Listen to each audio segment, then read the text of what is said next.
vamos al Nuevo Testamento y yo lo que diría es, se me ocurre, te digo brevemente dos cosas. Una de Pablo, que me interesa bastante, y otra de Jesús, que de hecho es fundamental para mí, A ver. porque es una cosa central. De Pablo te lo digo muy brevemente. Pablo creo que eran, no recuerdo si eran Corintios, me puedes corregir tú. Eh, a lo mejor me equivoco, pero Pablo dice que no, no creo que lo dice Dios. eh, A ver, largalo, diríamos. sí, sí, sí. O Pablo dice que no tolero que la mujer enseñe ni que tenga autoridad sobre el hombre. No, ¿Vale? no me podés venir con esa. Veníamos bien, Sí, el nivel venía muy bien y me sacaste esa y ahí como que de repente nos vinimos a pique. vale, no, Esa... no.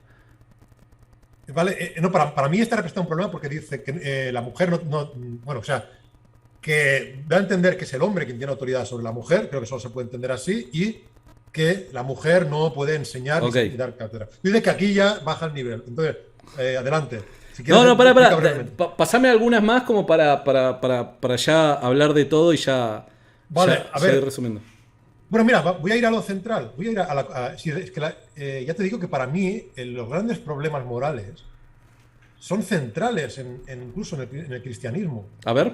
A ver, para empezar, eh, corrígeme si me equivoco, pero en la idea del cristianismo mismo, o sea, en el Nuevo Testamento, no se desprende que hay personas que van a padecer una condenación eterna.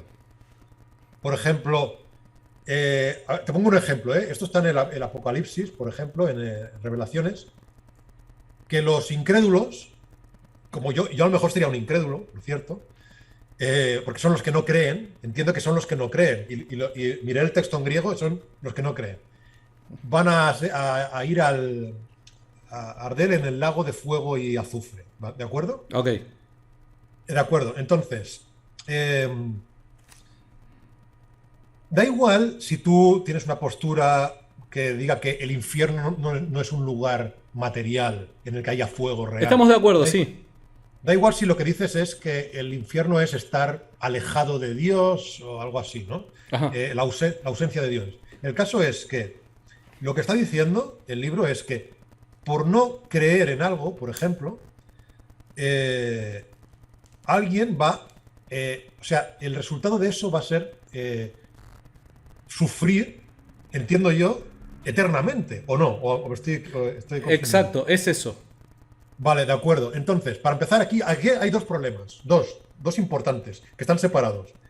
Uno es concretamente sobre lo que le pasará a los no creyentes, Ajá. como sería mi caso, porque yo discutiría como inmoral por una postura que se llama involuntarismo doxástico, que se contrapone al voluntarismo doxástico, que es la idea de que las creencias no son decisiones.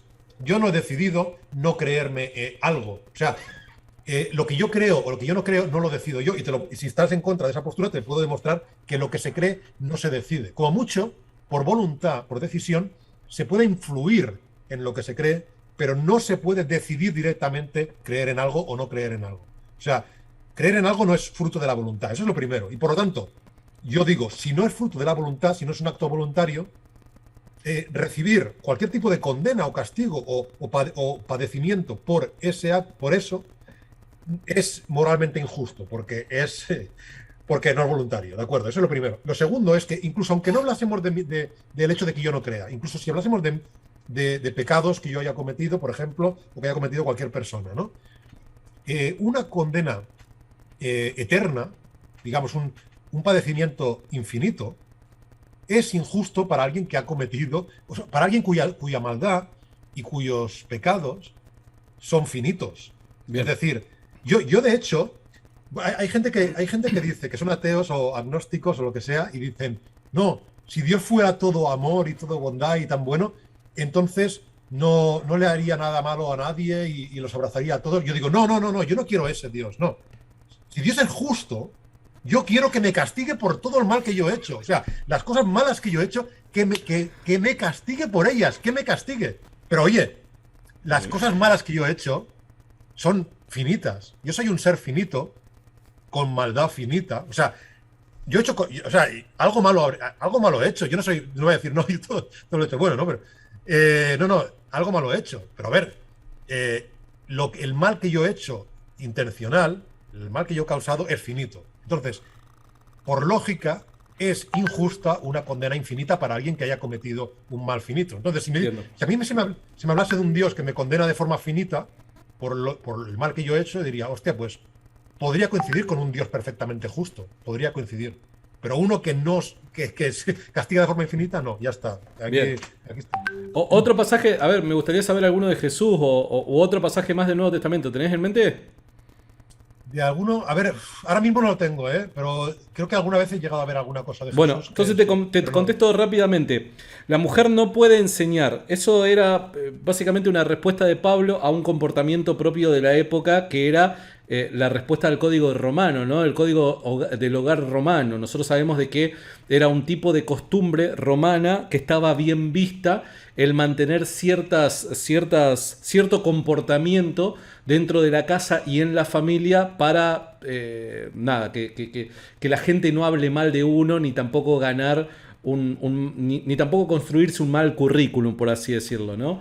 Entonces, evidentemente, como el cristiano lo que busca es llegar a la otra persona por medio del mensaje evangélico, el cristiano a lo largo de la historia tuvo que adaptarse a ciertas formas de vida que no transgredieran leyes morales, pero que fueran bien vistas en las diferentes regiones en donde estuvo, con el objetivo de ganar prestigio y así que su mensaje sea creíble. Por ende, esto de la mujer que no puede enseñar puede explicarse culturalmente y tampoco está transgrediendo ninguna ley moral, porque en definitiva esto puede responderse tranquilamente como una convención.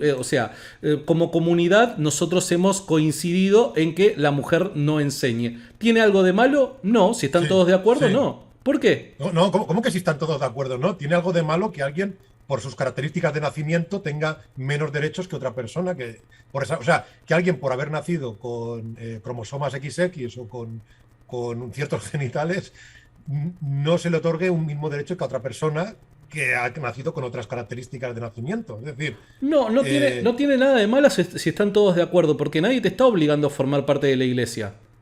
Pero a ver, es porque nadie te está obligando a formar parte de la iglesia. O sea, que si la iglesia dijeran que no se admite, por ejemplo, que las personas negras hablen, las personas de raza negra. Que hablen. Sí, que enseñen cosas, que puedan educar a los demás. ¿Eso sería correcto? No digo que sea correcto. Yo no estoy diciendo que sea correcto. ¿Eso no tendría nada de malo? Yo estoy diciendo de que hay ciertas convenciones que son aceptables, no correctas, aceptables. Yo te pregunto, ¿eso no tendría nada de malo? Que de malo no tendría nada de malo. Es aceptable. Que dijera que las personas negras no pueden enseñar, eso no tendría nada de malo moralmente. No, si la persona que forma parte de la iglesia acepta las condiciones de la iglesia, no tendría nada de malo. O sea, no tendría nada de malo, aunque sea en una comunidad cerrada, que ciertas personas, por sus características de nacimiento, no tengan tengan derechos distintos. No se le No, para. A ver, te doy un ejemplo. Supongamos de que yo te invito acá a mi casa. Pero las condiciones para estar dentro de mi casa son que no hables. ¿Está mal? Las condiciones para estar dentro de tu casa son que yo no hable. Ajá. ¿Está mal? Bueno, como mucho sería bastante raro. Bueno, sería raro, nadie te dice lo contrario. Sí. No, vale. Pero si vos yo no te estoy obligando a entrar a mi casa, ¿eh? Yo no te estoy obligando. A ver, está mal. Si vos estás de acuerdo con entrar a mi casa... Sí, yo diría que está mal. O sea, evidentemente, es que a ver, estamos tratando dos niveles morales. O sea, dos cuestiones.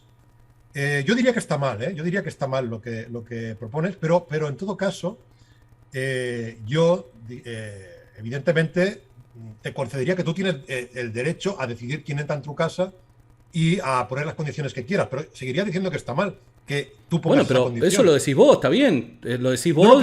Pero es que diría que es malo que tú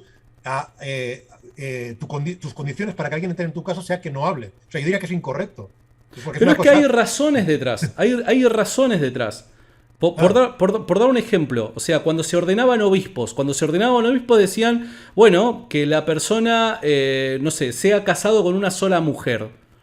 ¿Por qué estamos excluyendo a los que tenían tenían dos, tres o más mujeres en aquel entonces? ¿Por qué? ¿Que Pero está mal? no, ¿Está mal que el pero tipo que tenía dos mujeres pueda oficiar como obispo? ¿Está es mal? distinto, no, es distinto porque en este caso no hablamos de una característica de nacimiento, sino que estamos hablando de un comportamiento. Entonces, podría discutirse también, pero quiero decir, Y por por ejemplo, otro lado, fíjate qué interesante que es esto, porque vos en Occidente siglo XXI decís eso está mal, ¿no? Que hoy sí, por hoy, o sea, no conozco ninguna iglesia que aplique un principio por el estilo, ¿no? exacto. Pero hoy por hoy vos decís eso está mal, ¿no? Lo llamativo es que en la iglesia primitiva, siglo I, siglo II, siglo III, quienes ocupaban la mayor cantidad de bancas eran mujeres y esclavos. Entonces, llamativamente, esto que a vos te parece que está mal, a las mujeres de aquel entonces no le parecía que estaba mal. De hecho, se Ah, considera que bueno, en el norte de África, la cantidad de mujeres en comparación con los hombres era ampliamente superior. Las iglesias estaban llenas en un 80% de mujeres. Entonces, si la sí, no. mujer consideraba en aquel entonces que era una opresión machista o algo por el estilo, directamente la pregunta que yo hago es por qué en su mayoría las mujeres eran aquellas que congregaban en las iglesias. A ver, para empezar, yo lo que diría es que incluso si, o sea, incluso por ejemplo, los esclavos ahora hablo, por ejemplo, del siglo XIX en Estados Unidos. Había esclavos que les parecía bien el sistema de esclavitud. O sea, para empezar, por lo que conocían, por la cultura que tenían y por lo que habían visto, no conocían otra cosa y no tenían una posición política como claramente en contra de eso. Entonces, a veces es normal que alguien que es fruto de un sistema injusto, o A sea, mí fruto, perdón, víctima. me tendrías que mostrar un caso en donde un esclavo diga está bien la esclavitud. Te tengo que ser sincero. Ah, Una sí, cosa es que acepte lamentablemente la vida que le haya tocado. Y otra cosa es que haya dicho, no, la verdad que para mí, yo siendo esclavo, está fantástico la esclavitud.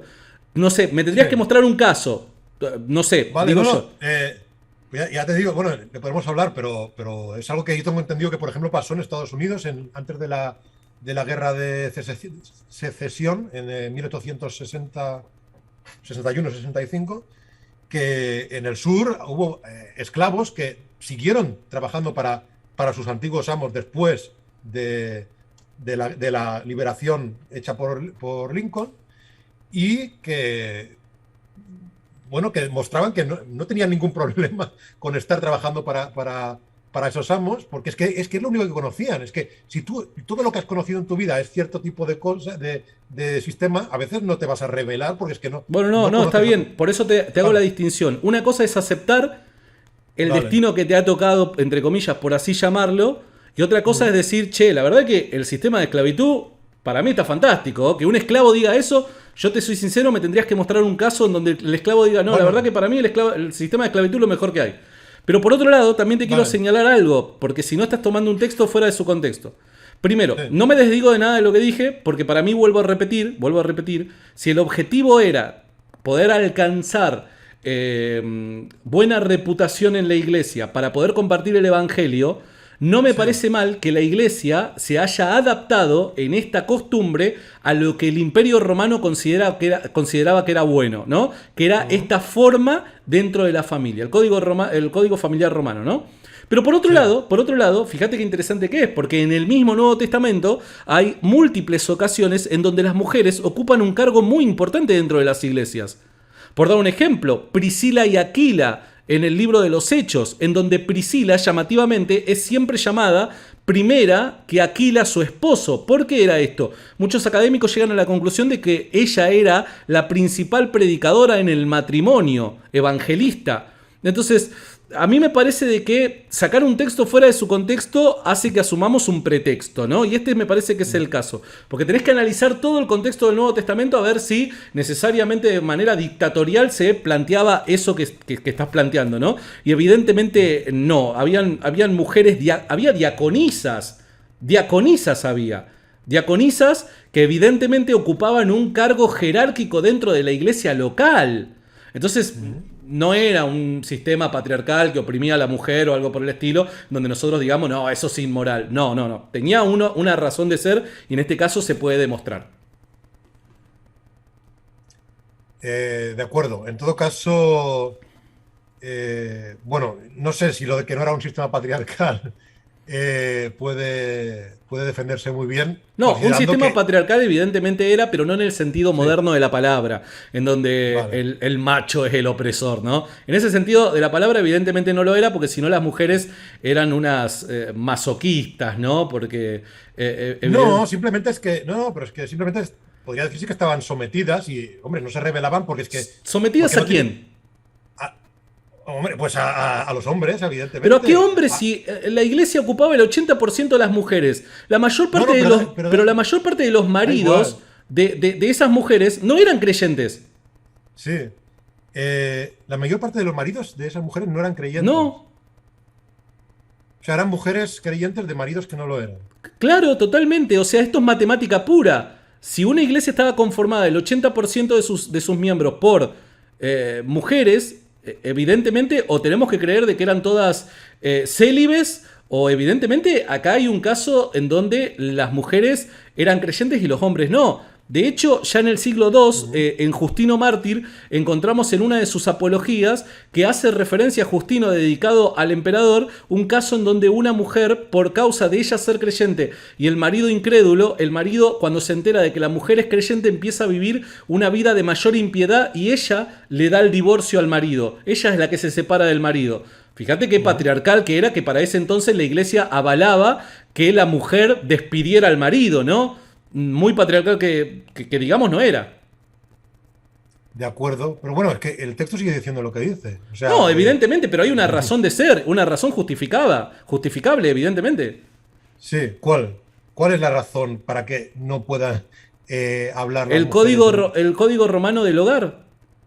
Sí, pero por qué esto? Pero ¿era correcto ese código romano del hogar o no era correcto? Es que eso es lo que me pregunto yo. Lo que yo digo es que, más allá de que si era. A ver, incorrecto no era. Incorrecto no era. Que la mujer no que sea el marido quien tiene la autoridad sobre la mujer, Sí, no es no, incorrecto eso. no es incorrecto. No, no es incorrecto.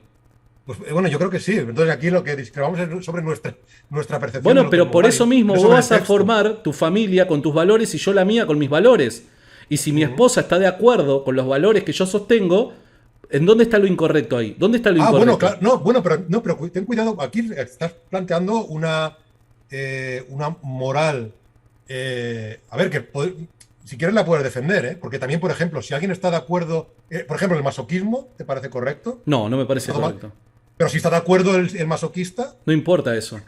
pero si está de acuerdo. No, no importa.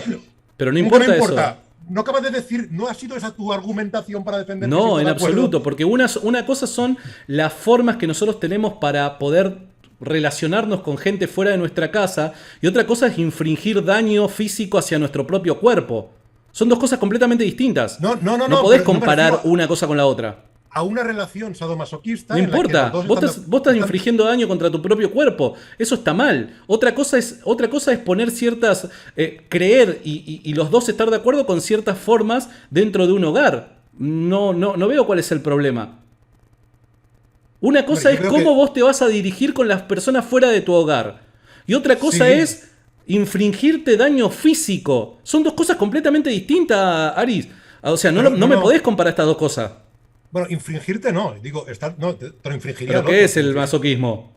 te lo infringiría la otra persona. Bueno, O sea, no, pero sabemos. Ay, dale. No, sí, no me la corrás por ahí porque sabemos de que la pareja está de acuerdo y le claro, está gusta de acuerdo. eso. Si no, no Y sería masoquismo, le gusta eso. Entonces es la persona Bueno. la que se está infringiendo dolor. Sí. Dale, no me la corrás por ahí. Hombre, pero es que no te la corro por ahí. Estoy usando tu argumento sobre. Pero por eso, pero está injustificado ese argumento. Si la víctima de algo está de acuerdo, entonces está bien porque está de acuerdo. Pero en este caso no son víctimas, negro. En este caso no son víctimas. Sí, porque se le está diciendo que que no sé si será por falta de capacidad intelectual, no sé cuál será el motivo, pero se le está diciendo a la mujer. Pero ya te lo que dije ella- varias veces al motivo. por el código de los romanos. Claro.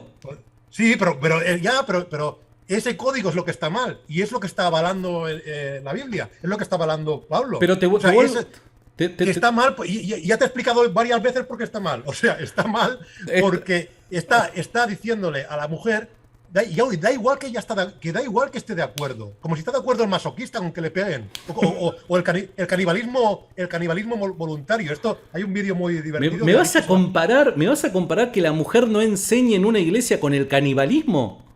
Claro, no, o sea, no tergiverses ahí. No estoy comparando eso con eso. Estoy usando tu argumentación para aplicarlo a eso. Por eso, y lo estás comparando. Lo estás poniendo al mismo nivel, lo estás utilizando como analogía. Pero lo que estoy haciendo es coger tu mismo argumento y usarlo en un caso en el que tú estarías en contra para demostrarte que tu argumento de... Pero es que no es el mismo nivel. No es el mismo nivel. Tu argumento ha sido, si está de acuerdo, entonces no pasa nada. Entonces, si tu moral no depende solo de que alguien no esté de acuerdo, entonces no yo no dije eso. Yo no dije eso. Ahí vos estás tergiversando mi argumento. Yo lo que estoy diciendo es, en este caso particularmente, a ver, Aris, a ver, vamos a ser sinceros. Si de repente hay en tu relación, ¿no? Vos estás de novio, y en tu relación con tu chica, che, vos no te gusta cierto hombre que anda ahí buitreando, dando vuelta, ¿no? Vos le decís a tu chica, mirá, a mí me parece que vos no le tendrías que mandar más mensajes a ese muchacho. Si ella está de acuerdo, ¿está mal? ¿Se está sometiendo de alguna manera a vos? Si ella está de acuerdo, no estaría mal, pero fíjate en el que... Listo, se terminó la discusión. No, un momento. Pero fíjate en que lo estás planteando de una manera unilateral.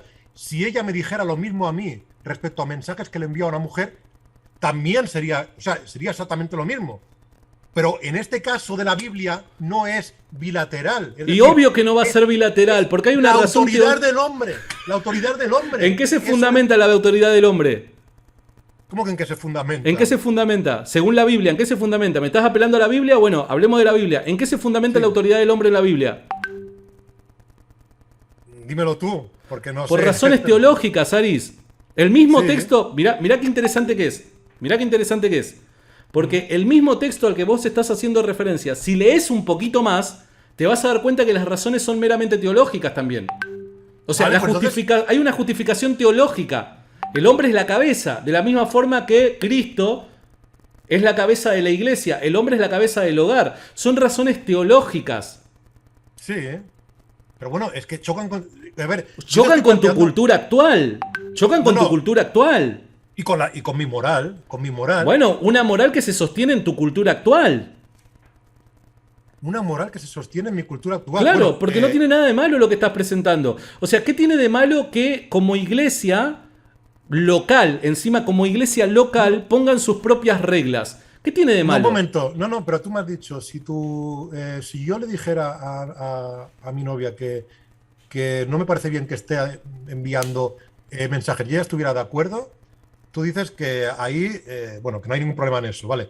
Pero si es al revés, o sea, en tu caso, si es tu mujer la que te dice que le parece mal y tú estás de acuerdo, ahí también estaría bien, ¿no? Que tu mujer te diga... Sí, está perfecto.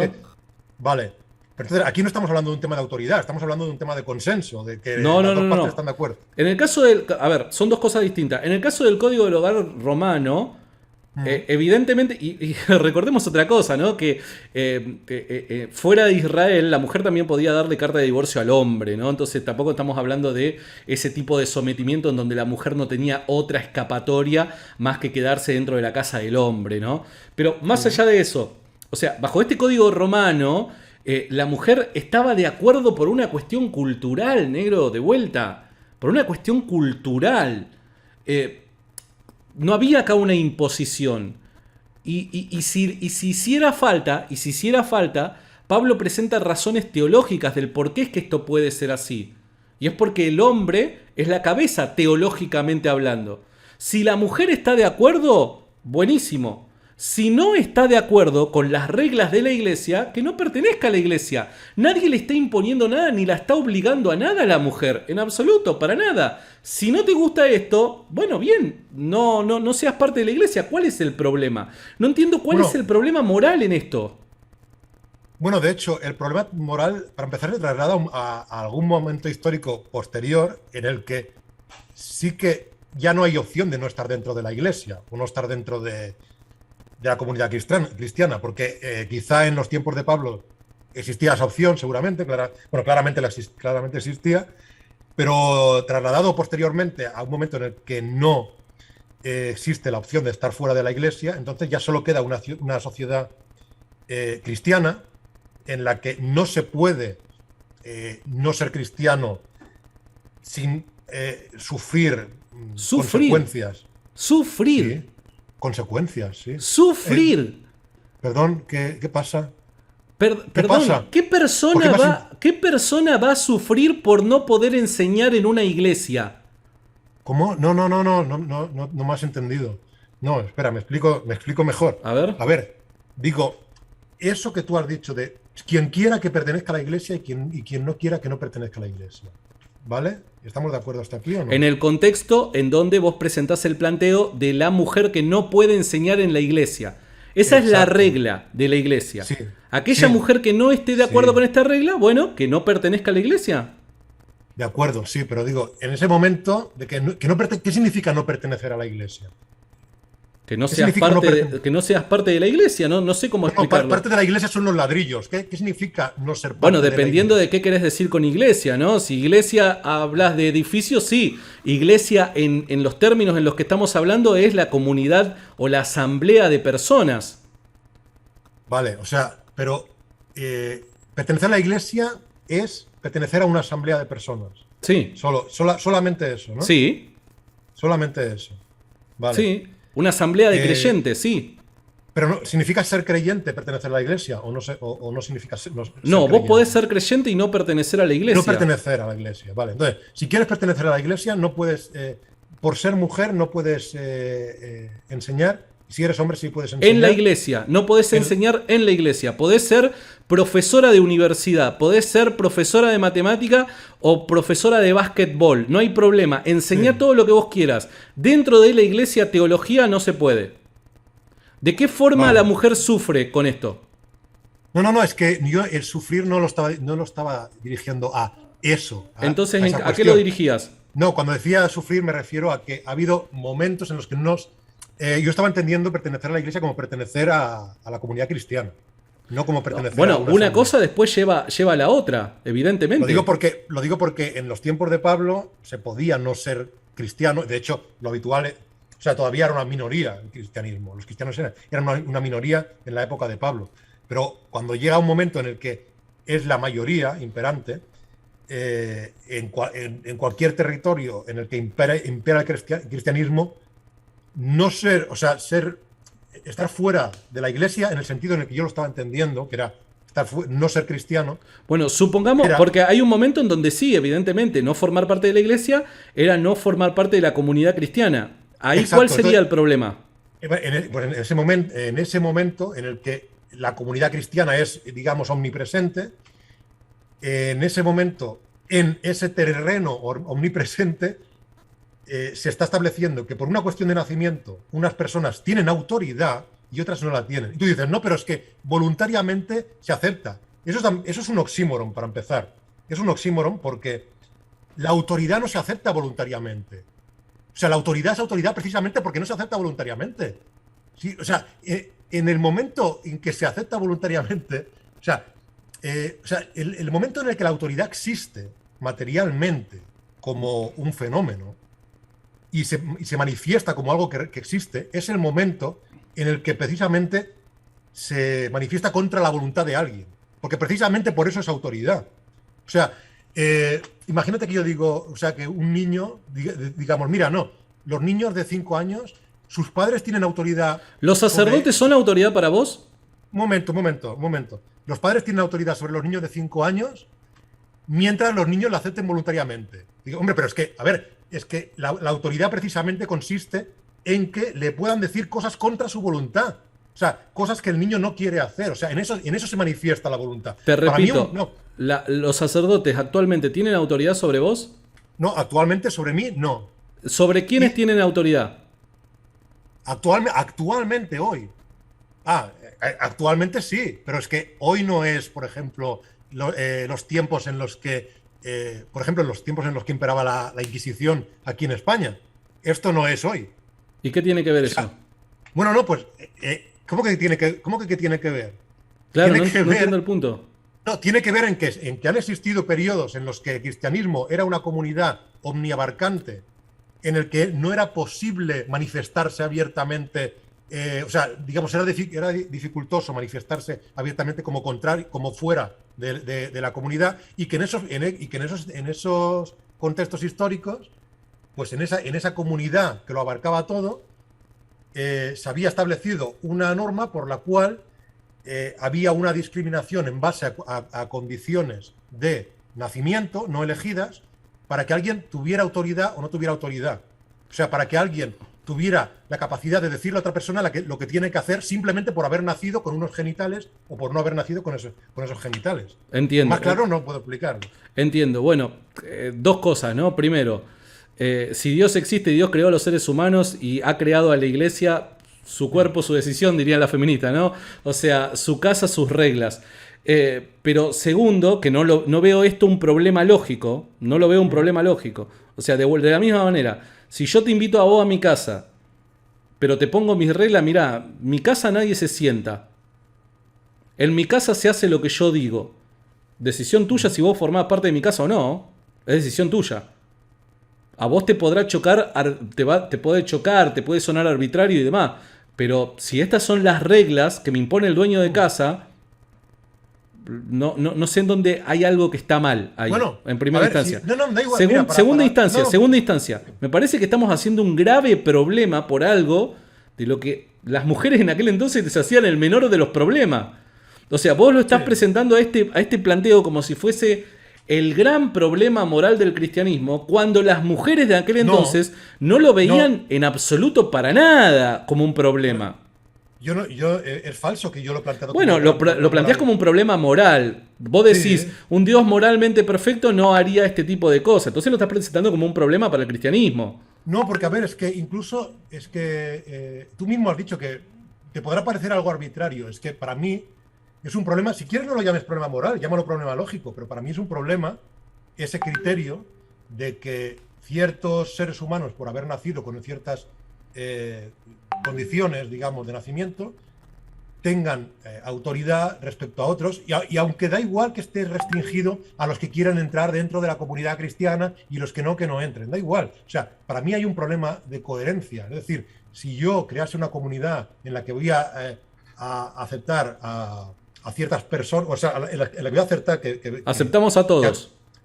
Que acuda a ciertas personas, o sea, que acuda quien quiera entrar, como en el caso del cristianismo. Yo las normas, digamos, por ejemplo, quién tiene autoridad sobre quién, pues no las basaría en el sexo. Y dirán, bueno, esto es tu problema, que tú no tienes problema, tú no discriminas sexualmente. Bueno, no es que sea mi problema, es que yo no entiendo qué tienen que ver los genitales con la autoridad. No entiendo qué tienen. Hay temas teológicos detrás. Vale. Bueno, pues ya está. Pues para mí estos temas teológicos también son problemáticos. Si no quieres llamarlo problema moral, no le llamamos problema moral porque ya hemos discutido sobre esto. Te doy un ejemplo. Sí. En la teología cristiana, la Trinidad describe a Dios el Hijo con el mismo valor intrínseco que el Dios el Padre, dado que ambos son Dios. ¿Estamos de acuerdo? A ver, perdón, vuelvo a repetir. Dios el Hijo tiene el mismo valor, evidentemente, sí, bien digo, porque es Dios como Dios el Padre. ¿Quién vale más, Dios el Hijo o Dios el Padre? Ninguno.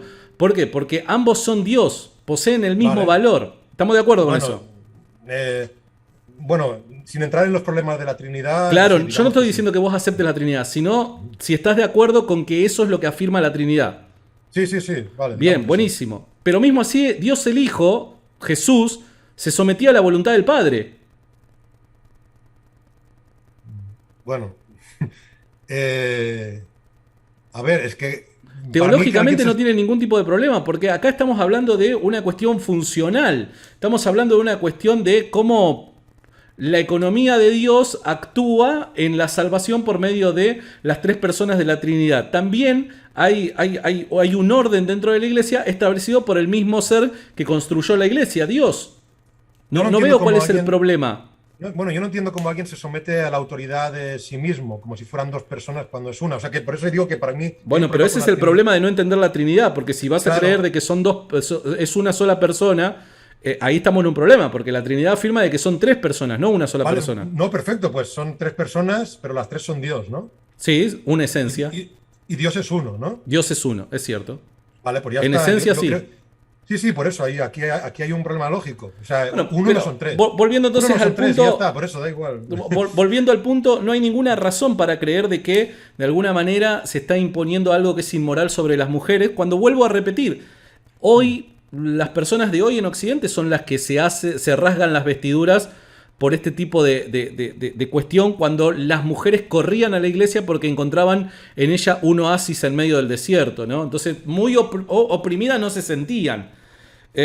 No, como los esclavos del sur de Estados Unidos tampoco. De hecho, ha habido momentos en los que, o sea, grupos oprimidos, grupos que eran jerárquicamente inferiores, eran mayoritarios y no se rebelaban porque aceptaban el orden establecido.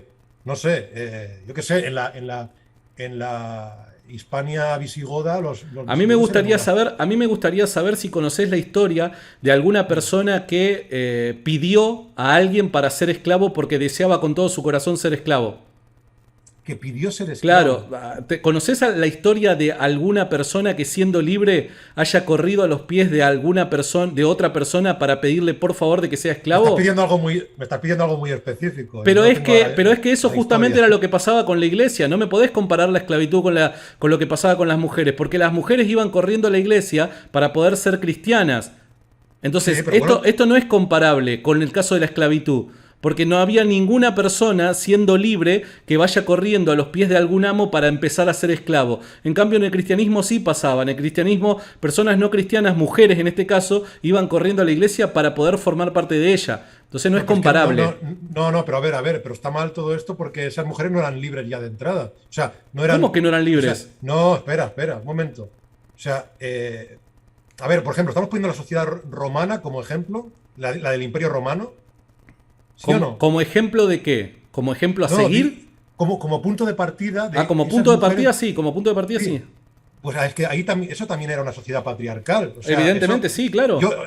Algo que sí que he estudiado es el derecho romano y te aseguro que ahí era legalmente patriarcal. Sí, estamos de acuerdo con eso. Pues ya está. Pero entonces es que no es que iban a pasar de ser mujeres libres a meterse voluntariamente en una situación de sometimiento en la iglesia, sino que estando dentro de ese sistema que era de sometimiento para la mujer, que ya estaba en el Imperio Romano, que yo te lo acepto, que estaba en el Imperio Romano sin cristianismo, por supuesto que te lo acepto, pero ese sistema que ya era un sistema que concedía la autoridad al hombre sobre la mujer, lo que digo es que el cristianismo, en este caso a través de Pablo, avala ese tipo de sistema que hoy hemos superado y que en ese momento imperaba en el Imperio Romano y yo creo que no debería avalarlo porque no creo que sea lo justo. O sea, no creo que bueno, no sé, a lo mejor tú piensas que es lo justo todavía hoy y por eso me parece bien.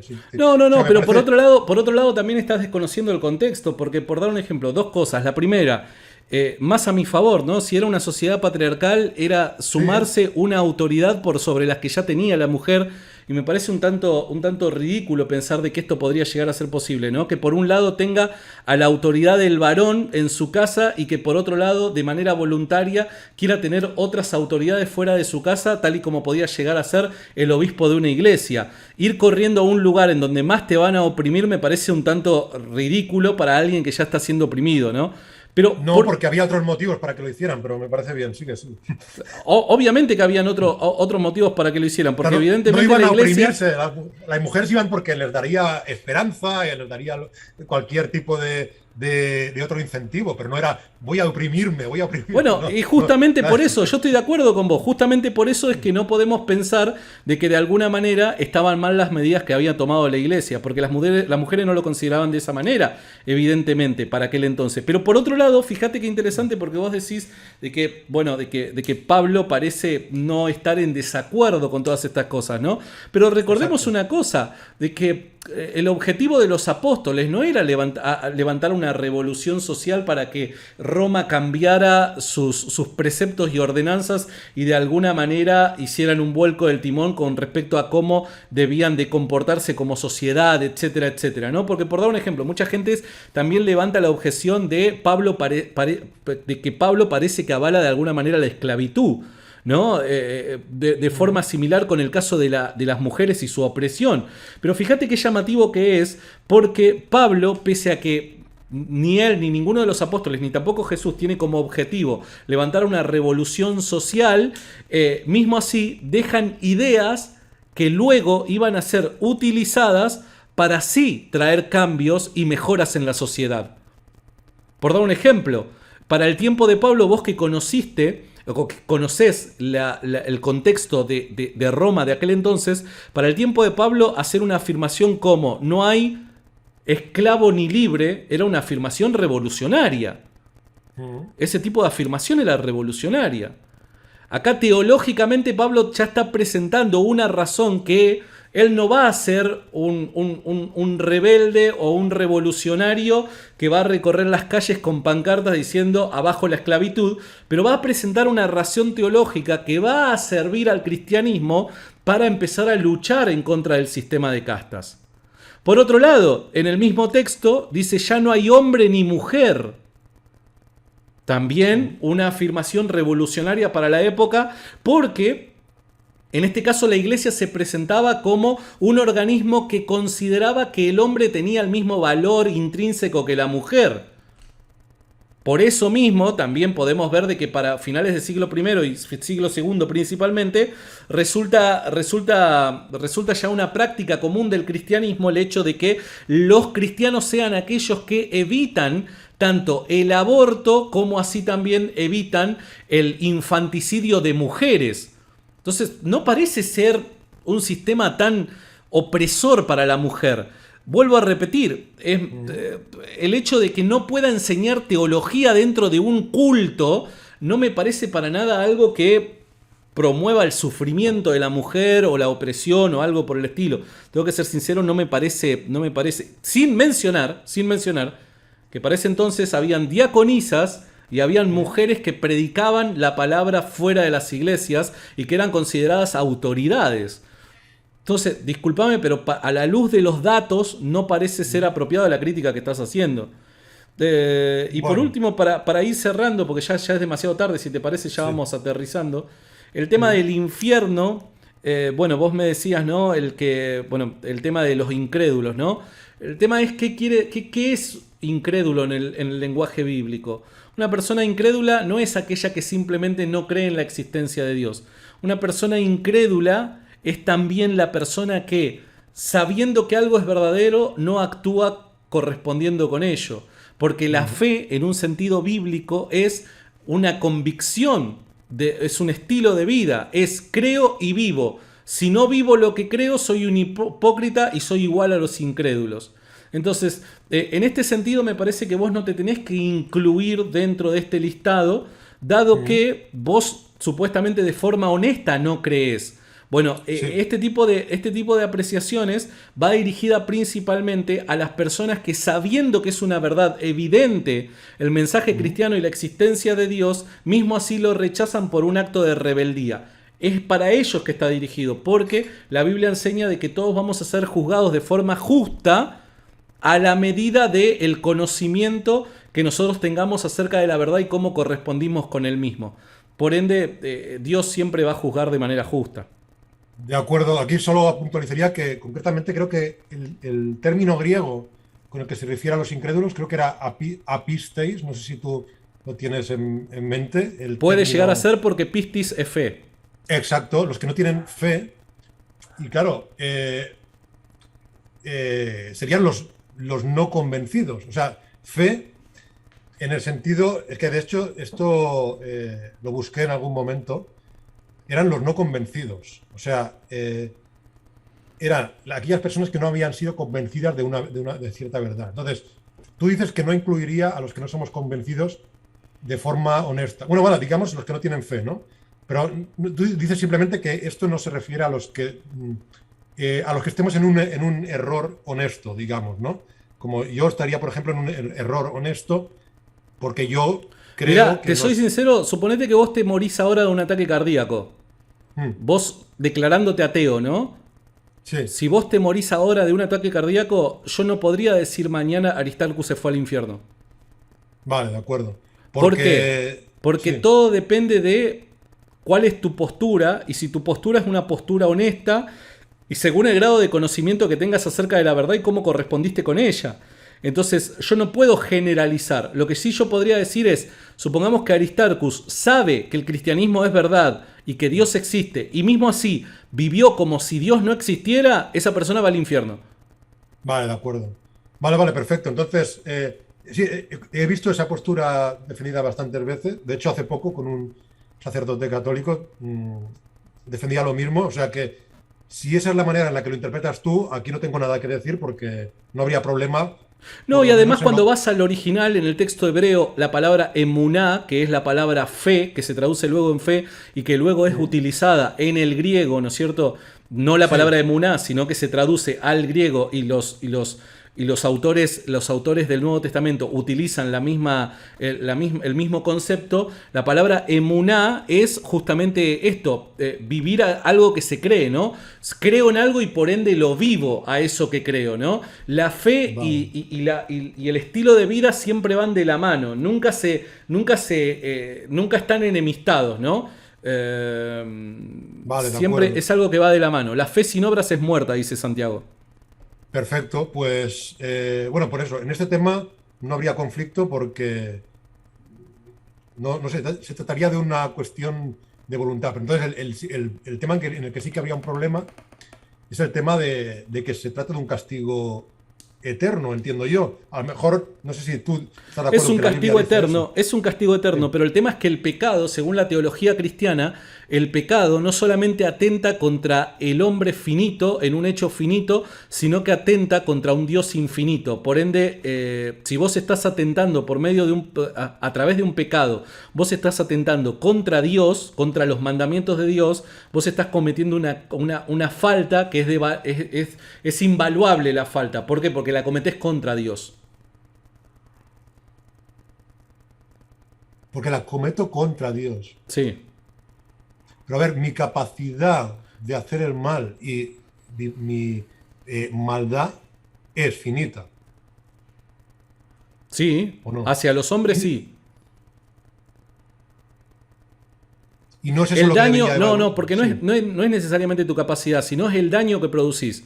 Vos lo que estás midiendo es el daño que producís. El daño que producís por medio de un Mm. pecado es finito hacia los Sí. hombres. Sí, sí, evidentemente sí. Hacia los hombres es finito. Pero el Mm. pecado también atenta contra Dios, un Dios que es infinito. Vale. A ver, que estoy intentando ver cómo se entiende esto. Porque, o sea, el pecado atenta contra Dios. Pero entonces es un daño infinito el que yo he cometido, ¿no? En Claro, ese el que caso. comete cualquier persona es un daño infinito. Por eso es que dentro de la teología cristiana es Dios el que Mm. tiene que venir a sacrificarse. Porque de otra manera el hombre no podría ser redimido, dado que atentó contra un Dios infinito. Vale, entonces, yendo a ese punto, precisamente al del sacrificio, ¿cómo se sacrifica? Eso para entenderlo, ¿eh? Para poder después responderte. Cómo se sacrifica a Dios según el Nuevo Testamento, según nos explica la Biblia? ¿En qué consiste el Dios el sacrificio? Padre envía a su Hijo y su Hijo lo Mm. hace de manera voluntaria y presenta su vida para poder redimir al ser humano. Sí, pero ¿en qué consiste el sacrificio? En la muerte de Cristo. Pero no es una muerte real tampoco, ¿Por qué no es porque, una muerte real? es decir, no es una muerte en el Dejó de sentido de respirar, que, no tuvo más signos vitales, es una muerte sí, eso. no digo en el sentido de, no deja de existir. Entonces, ¿en qué Para el manera? cristiano Sí. nadie deja de existir. No, no, por eso digo, entonces, ¿en qué manera en qué manera es un sacrificio eso si no deja de existir O sea, ¿qué daño está percibiendo exactamente? Eso es lo que no entiendo. ¿Y el daño te parece poco todo lo que tuvo que pasar en la pasión? Es un daño finito, ¿no?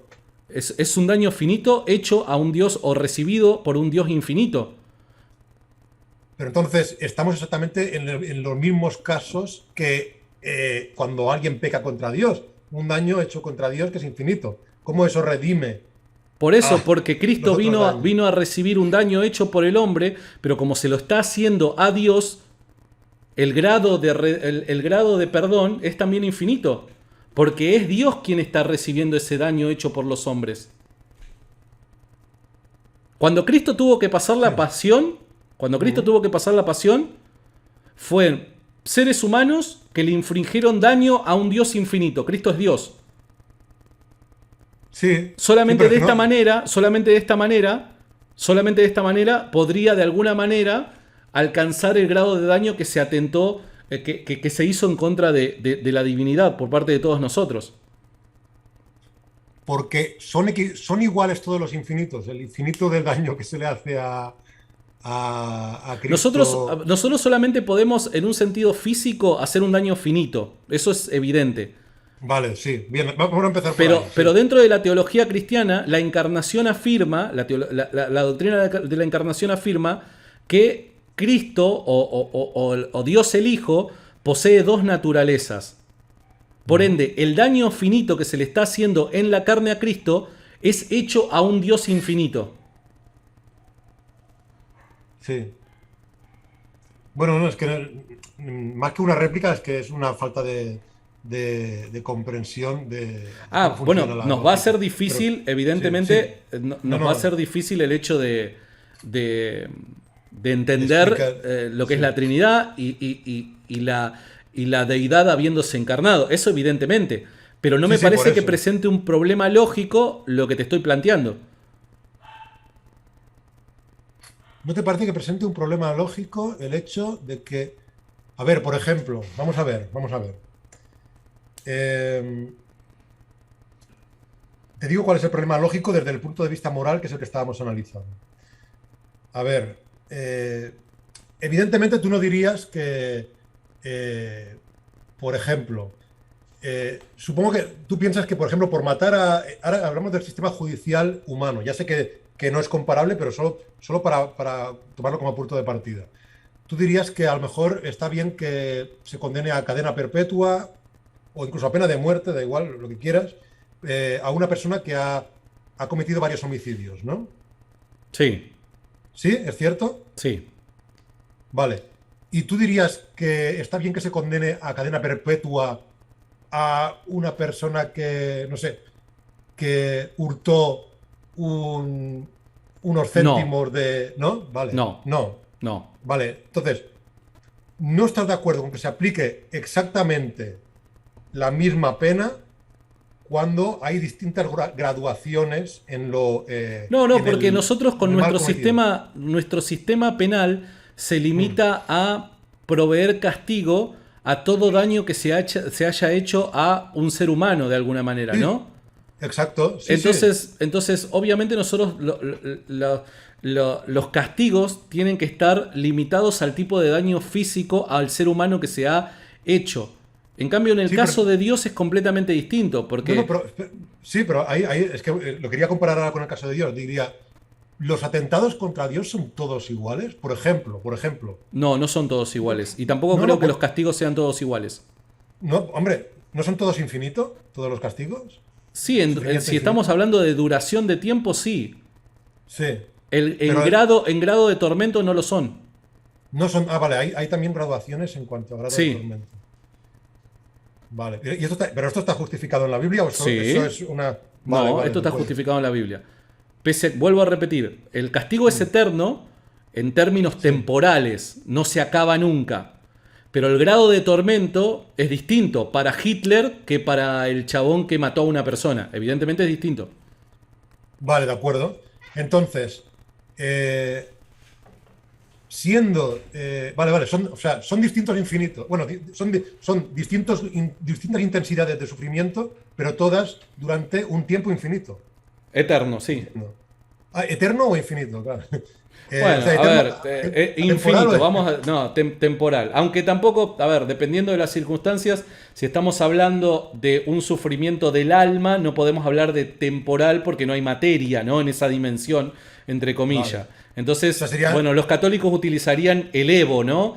El Evo que es básicamente ese devenir de ciertos momentos, pero que son propios de la razón y demás, ¿no? Los católicos proveen el Evo, que me parece una explicación genial. Ahora, otra cosa sería, según la teología cristiana, la muerte segunda, que es luego de la resurrección de los muertos, de justos e injustos. Ahí evidentemente hay también un sufrimiento físico. hay un sufrimiento físico, vale, vale, de acuerdo.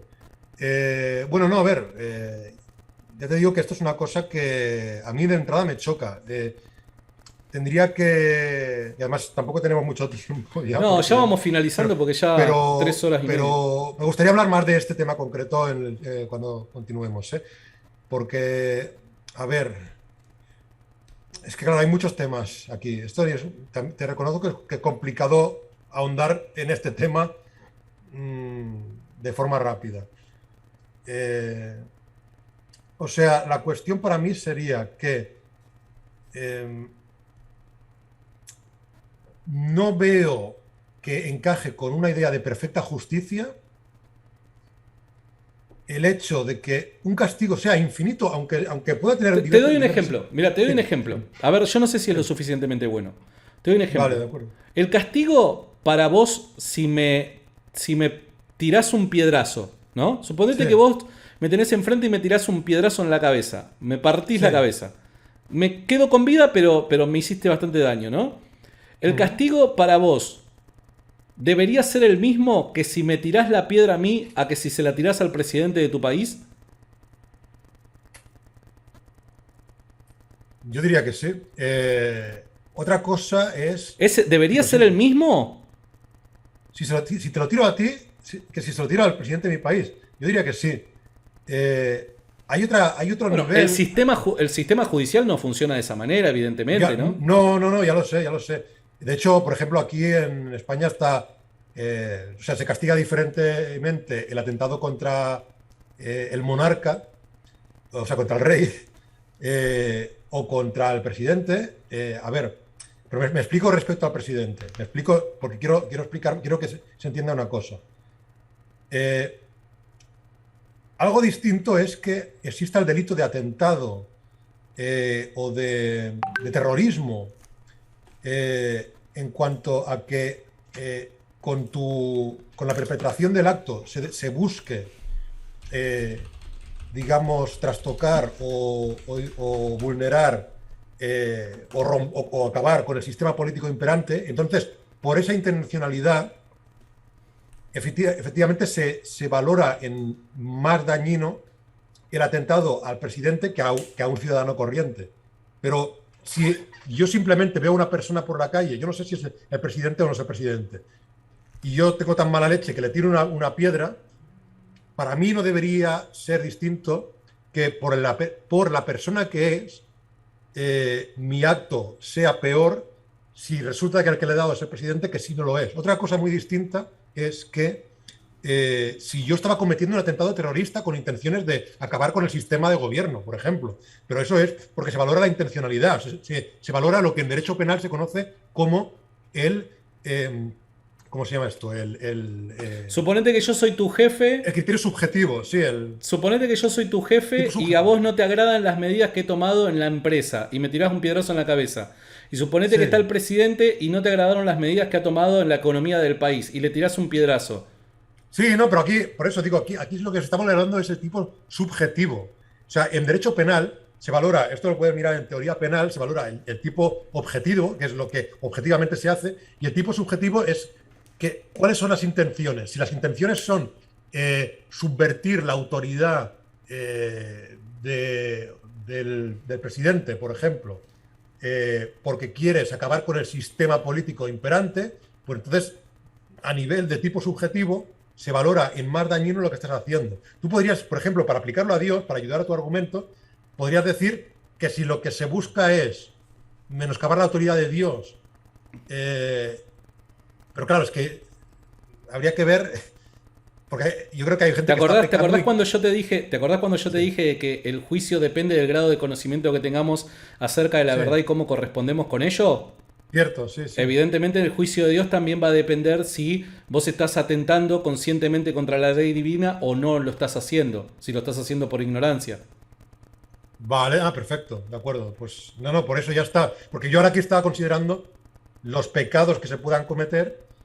eh, claro, tú dices, si se hacen conociendo la existencia de Dios y la ley divina, entonces en ese caso concreto, al hacerlo conscientemente se está vulnerando la autoridad de Dios, ¿no? Digamos, se está atacando la autoridad de Dios. Vale, vale, de acuerdo. Bueno, entonces Por eso yo te dije que si ahora te concedo mismo este vos, punto, ¿eh? vos siendo Sí. ateo, si ahora mismo vos te agarra un paro cardíaco y te morís, yo no puedo decir Aristarchus se fue ni al cielo ni al infierno. No lo sé directamente. No lo Vale, de sé. acuerdo, de acuerdo. Ahora, es diferente cuando una persona sí se revela contra Dios. Obviamente va a ser juzgado de una forma distinta. Vale, de acuerdo, de acuerdo. No, no, pues este punto, esta cuestión te la concedo, ¿eh? La cuestión o sea, yo creo que la has argumentado bien. La cuestión por lo menos desde tu punto de vista, yo no tendría nada que criticarte. Otra cosa es que hay cristianos que no piensan así, creo. No sé, hay cristianos que, yo he llegado a oír a cristianos que piensan que si no crees vas al infierno, por ejemplo. Yo esto lo he llegado a oír. No es tu caso y aquí no tengo nada que discutir contigo. Y respecto a los pecados que son, digamos, actos finitos, o sea, digamos, realizados por seres finitos, nuevamente volvería a entrar otra vez el mismo argumento, porque sería otra vez que si es los que actúan saben que lo hacen contra Dios, es que su acto consiste en lo mismo, ¿no? En vulnerar la autoridad divina, ¿no? O sea, bueno, respecto a esto, tendría que pensar más en la cuestión el castigo finito, infinito, perdón, aplicado a distintos tipos de pecados, pero bueno, te puedo conceder que en este punto ahora mismo no te puedo dar una réplica, porque me ha Bueno, pillado también.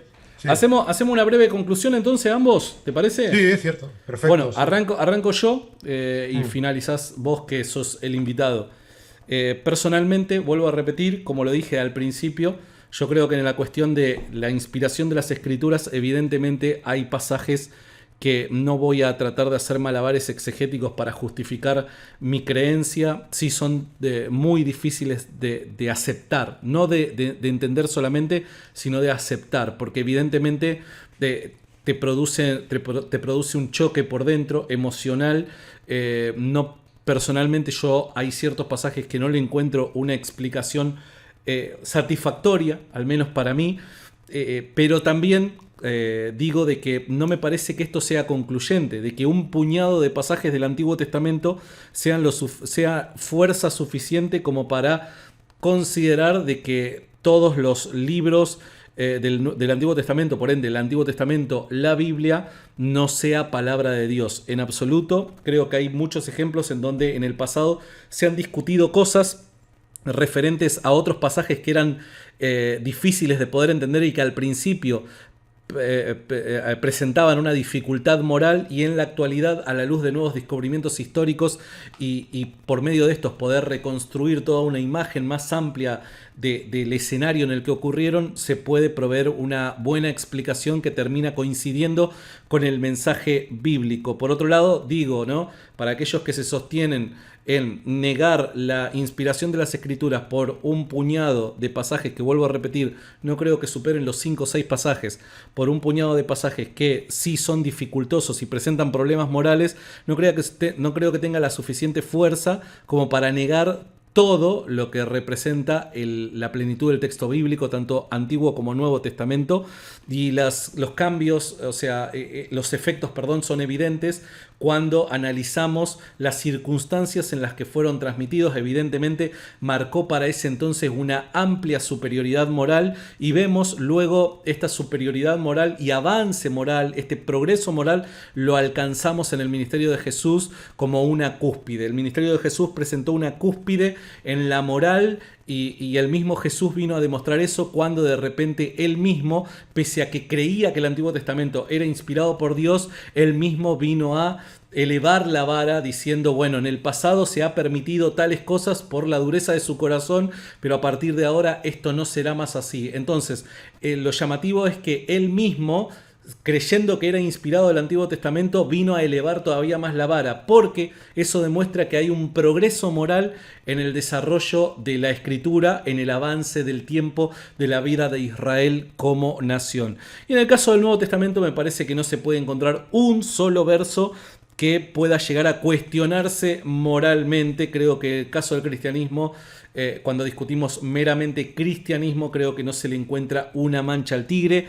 O sea, es moralmente correcto todo lo que se transmite, se enseña, se promueve. Así que bueno, nada, creo, y con esto cierro, creo que hay buenas razones para creer que la Biblia es la palabra de Dios, tanto en el Antiguo como en el Nuevo Testamento, y no lo sostengo por medio de pasajes bíblicos particulares, ¿no? O la coherencia del mensaje bíblico, la profecía y demás, sino lo sostengo por la persona de Jesucristo. Si Jesucristo resucitó de los muertos por el poder de Dios, un Dios veraz, omnibenevolente, misericordioso, compasivo, etc., este Dios necesariamente tuvo que haber respaldado en el ministerio de Jesús a alguien que haya actuado siendo coherente con la naturaleza de este Dios. Por ende, Dios nunca pudo haber justificado o respaldado el ministerio o las enseñanzas de alguien que haya hablado, dicho mentira, engaño, etc. Por ende, aquí podemos ver de que el Dios veraz, Dios de Israel, está respaldando la creencia de Jesús acerca de la Escritura, y Jesús creía que el Antiguo Testamento era inspirado y que el Nuevo Testamento iba a ser inspirado porque el Espíritu Santo iba a guiar a los apóstoles a que así sea. Esa es mi conclusión. Perfecto. Bien, pues concluyo yo también. A ver, a mi juicio, la Biblia, muy plausiblemente, por ser generoso, digamos, muy plausiblemente, no fue inspirada por un ente que lo supiera todo, o sea, un ente omnisciente y que además fuera omnibenevolente, es decir, perfectamente bueno. Creo que, bueno, para concluir esto, pues de entrada podemos partir del hecho de que la Biblia, algunos de los ejemplos que hemos dado, sería que la Biblia narra hechos como realmente acontecidos, corroborados posteriormente, tanto no solo en el propio Antiguo Testamento, sino en el Nuevo Testamento, como hechos que sucedieron en el mundo real y que sabemos que no sucedieron en el mundo real, y que se han interpretado como verdaderamente sucedidos en el mundo real durante mucho tiempo, y ha sido la interpretación mayoritaria, imperante, por ejemplo, respecto a lo que se nos narra en el primer capítulo del Génesis, lo que se nos narra en el sexto capítulo del Génesis, que es el Arca de Noé, lo que se nos narra, por ejemplo, en algunos pasajes que ni siquiera hemos comentado, como profecías no cumplidas, como sería el caso de la profecía de Ezequiel sobre Egipto, que podremos comentar otro día, por supuesto.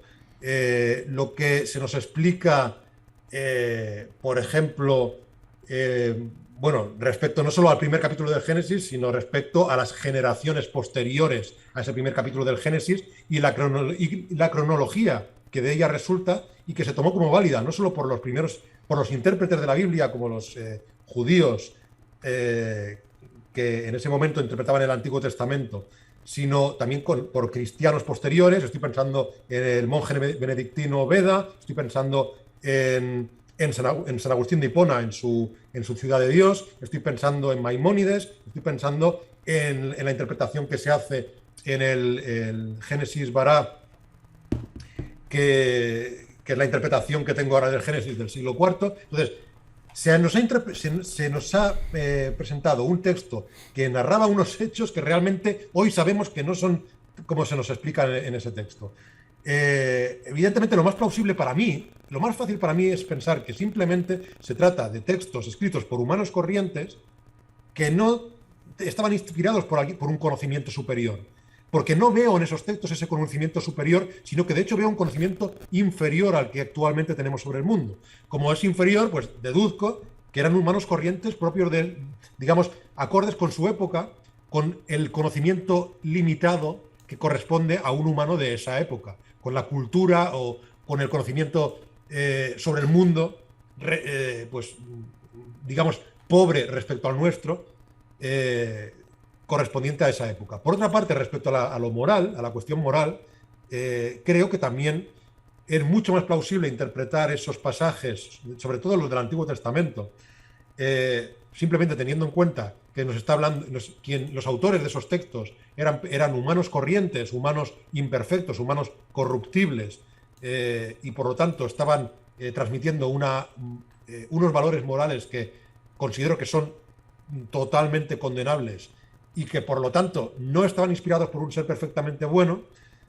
pues para mí resulta obvio también, ¿no? Es decir, no creo que una interpretación, o sea, creo que sería forzado intentar meter ahí a un ser perfectamente bueno, cuando la manera más fácil de entender por qué esos pasajes dicen lo que dicen, consiste simplemente en entender que estamos ante humanos corrientes con sus defectos morales y con sus defectos intelectuales, y que por eso se explica que la Biblia explique hechos mal, y por eso se explica que la Biblia nos presente morales, o sea, normas morales totalmente condenables desde cualquier óptica actual, y que creo que compartimos todos, no solo yo, sino también los cristianos.